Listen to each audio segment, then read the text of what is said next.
大乡亲啊，有关这个丰台甲、台北、新北、基隆甲桃园，因为是共同的生活区，所以过去闹休困是4个县市做伙休。啊，今仔日台北市有12个里，新北市有7个区，甲规个桃园市是停班停课，是引起着袂少的讨论。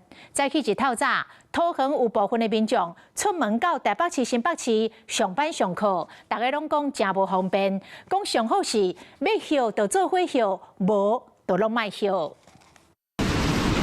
上班时间，机场捷运的月台敢若剩几个人咧等呢？因为桃园11号停班停课，不过有一寡民众爱去双北上班课。因为下大雨就很容易塞车，然后塞车到学校那边又很晚了，然后又会整个人都弄得湿哒哒。那你会希望就是台风假也能统一吗？很希望班的时候吗？应该是10点，晚上10点。会不会担心那时候的？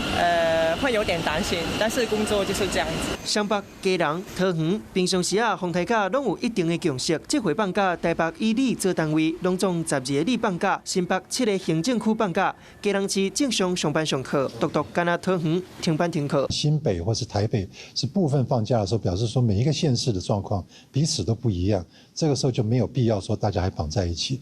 所以我们决策过程是知道大家最后的决定，但是最后要做决定的时候，还是考虑各个县市自己天气的特殊状况。考虑科学数据和生活，张先正这回互桃园的民众唔免甲雨水斗阵上班。不过，我桃园的新北市2个所在生活区有停塔。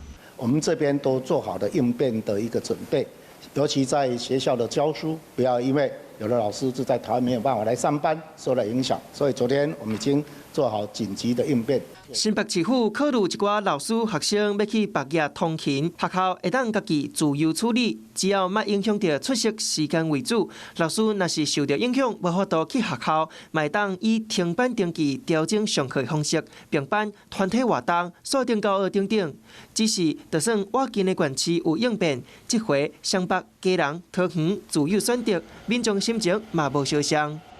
Hello， 我是易景，想要抢先掌握最及时的新闻资讯吗？赶快订阅、按赞、开启小铃铛，锁定华视新闻的 YouTube 频道。